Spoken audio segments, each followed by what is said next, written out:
Houthi के हमलों से थर्राया इजराइल। ब्रेकिंग इस वक्त की बड़ी खबर। तेल अवीव पर हाइपरसोनिक मिसाइल से हमला। यमन से हूती ने दागी हाइपरसोनिक मिसाइलें। तेल अवीव के आसपास के इलाकों में दहशत। इजराइल जल्द कर सकता है बड़ा पलटवार। ब्रेकिंग और शॉट दिखाइए, यह इस वक्त की बड़ी खबर। हूती के हमलों से थर्राया इजराइल। यह देखिए जरा, फर्स्ट ऑन टीवी 9। तेल अवीव पर हाइपरसोनिक मिसाइल से हमला।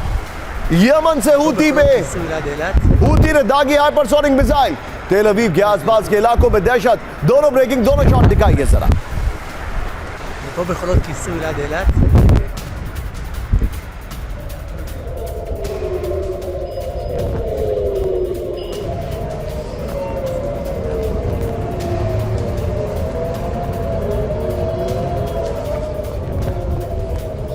इस सब के बीच में एक और बड़ी खबर। सीधे आइए, बड़ी खबर मैं आपको दिखा रहा हूं। ब्रेकिंग और शॉट।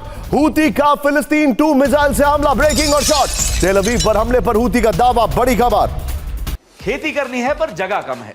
कड़कनाथ मुर्गी पालन स्टार्ट करें और हर महीने 1 लाख से ज्यादा कमाएं। जानने के लिए फ्रीडम ऐप डाउनलोड करें।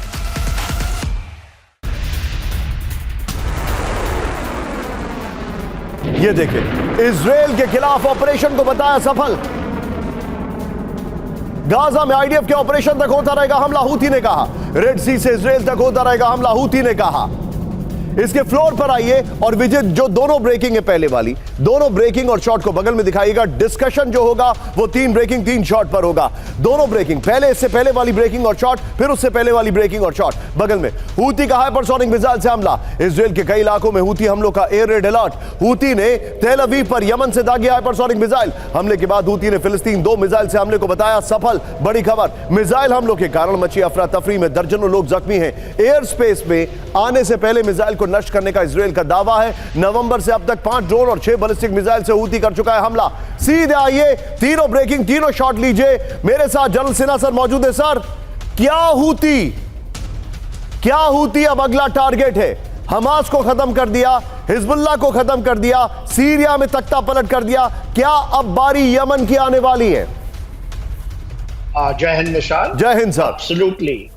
एब्सोल्युटली आपने जो फेजिंग ऑफ ऑपरेशंस की बारे में बात की है, वो जो 7 अक्टूबर पिछले साल से चला है, और आपने देखा अनप्रेसिडेंटेड मूव्स है पूरे सीरिया में। तो आपने देख लिया जो कि इम्पॉसिबल था। Countries like Russia and Iran, they have been forced to withdraw from there. अब आप बताइए यमन का क्या है? मगर यमन की जो सच्चाई ये है कि Yemen is slightly far away, और यमन के अंदर में जो रेड सी के ऊपर में इनका नंबर तो आने ही वाला है, मगर इनके पास में यमन में जो रियलिटी ये है कि कोई ऐसा फैक्शन नहीं है जिसको इजराइल उसका फायदा उठा करके वहां कुछ चीजों को बदल सकता है। क्योंकि यमन में जो हुआ था, यमन में उसके बाद इनका टेक ओवर है, खास करके वेस्टर्न साइड में। हाँ, वहां पर किस तरह से होगा, क्या डायरेक्ट बूट्स ऑन ग्राउंड जाएंगे? क्योंकि एक रिटेलिएशन हुआ था, आपको याद ही होगा, जब उन्होंने एलियट के ऊपर में और आपने तेल अवीव के ऊपर में सेम हाइपरसोनिक, कहते तो हाइपरसोनिक है, वो पहुंचती है हवा में। इनके दावे हैं ये, मगर अभी तक कोई ऐसा डैमेज नहीं कर पाए हैं। मगर उनके पास जो सबसे बड़ी हथियार है वो एंटीशिप मिसाइल्स हैं, जिसके कारण रेड सी के ऊपर में उन्होंने वहां ऑपरेशन प्रॉस्पेरिटी गार्डियन तक को एक तरह से चेकमेट किया हुआ है। आपको याद होगा कि उनके 12 जो रैपिड ड्रोन्स हैं अमेरिकन को, उसकी संख्या बढ़ती जा रही है, उसको उन्होंने गिराया है। तो वहां तो बहुत इफेक्टिव है। इजराइल के ऊपर इतनी इफेक्टिव नहीं है, मगर इसको खत्म करेगा इजराइल ही आने वाले समय, मेरा ऐसा मानना है। आप जो बता रहे हैं सर, लेकिन अब हमारे जितने भी दर्शक है, बी ऑन स्टैंड बाय। एक बहुत हैरान करने वाली खबर मैं आपको दिखा रहा हूं। विजय, एक बार कैंप 4 पर आइए। बड़ी खबर यह है, आपको सुनकर हैरानी होगी। मॉस्को में रूसी न्यूक्लियर चीफ की हत्या कर दी गई है। मैं आने वाला हूं, मेरे साथ कौशिक सर है, लेकिन यह बहुत बड़ी खबर है। ब्रेकिंग मेरे बगल में, मॉस्को में रूसी न्यूक्लियर चीफ की हत्या। ब्रेकिंग, मॉस्को में इलेक्ट्रॉनिक स्कूटर में बम लगाकर हत्या। ब्लास्ट में उसका जो असिस्टेंट है उसके साथ इगोर। अब यह आपको समझ में नहीं आएगा असिस्टेंट कौन है, इगोर कौन है। मैं चाहूंगा इसको करेक्ट करिए लाइन को। इगोर की घटनास्थल पर मौत। न्यूक्लियर चीफ इगोर किरिलोव के घर से निकलते वक्त विस्फोट हुआ।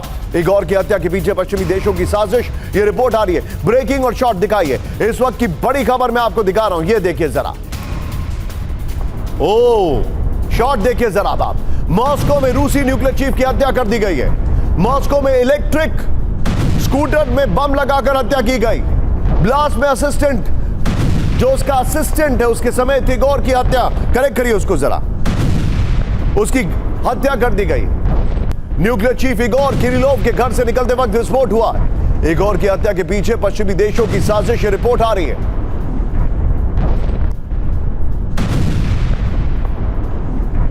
अब मैं आपको जरा 2 विंडो दिखाने वाला हूं। ये विजय 2 विंडो स्क्रीन पर भी दिखाएगा, बाद में वॉल पर भी दिखाएंगे। बड़ी खबर ये देखिए जरा, 2 विंडो तस्वीरें देखिए अब आप, जो आप देखने वाले स्क्रीन पर।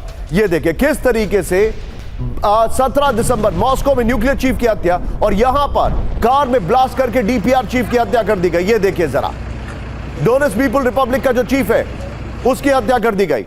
क्या विजय हम इन दोनों के ऊपर डिस्कशन कर सकते हैं? इन दोनों को दिखाकर, इन दोनों को दिखा दीजिए और बगल में ब्रेकिंग और शॉट दिखा दीजिएगा। लेकिन पहले जरा बिग वॉल पर दिखाना चाह रहा हूं। ये देखिए, कोई बात नहीं, आइए जरा, मैं चाहूंगा विजय ये वाला कॉम्बिनेशन और इसके साथ ब्रेकिंग और शॉट, और सीधे चलिए कौशिक सर मेरे साथ है। कौशिक सर, क्या मॉस्को इसके लिए तैयार है? मुझे ऐसा लग रहा है ये नया नॉर्मल है, फिदाइन अटैक जो कि मॉस्को में कभी नहीं देखे गए थे।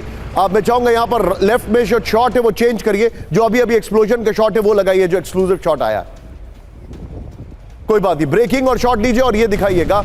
मैं सीधे चलूंगा सर, क्या ये न्यू नॉर्मल है? निशांत, मैं सबसे पहले ये बताना चाहता हूं कि अगर किसी को जंग की कवरेज सीखनी हो तो आपके फुल एंड फाइनल को उनको एक मीडिया क्लास के रूप में देखना चाहिए, क्योंकि जिस ढंग से आप पश्चिम एशिया को और यूक्रेन को जोड़ के दिखाते हैं उतनी बिग पिक्चर मैंने कहीं नहीं देखी है जिस तरह से इस शो में आप पूरे दोनों को कंबाइन करते हैं, क्योंकि इन दोनों वार जोन को आप अलग नहीं कर सकते हैं। जो वेस्ट एशिया में हो रहा है, जो यूक्रेन में हो रहा है, उन दोनों के बीच में गहरे संबंध हैं और उन गहरे संबंधों को आप बहुत खूबसूरती से आगे लाते रहे। Thank you sir. दूसरा ये कि ये टारगेट किलिंग इस समय है, या जो न्यूक्लियर चीफ इगोर की जो टारगेट किलिंग हुई है, मुझे लगता है कि ये वो रेड लाइन है जिसका पुतिन जिक्र करते रहे कि हम रेड लाइन क्रॉस की जा रही है, हमको धकेला जा रहा है।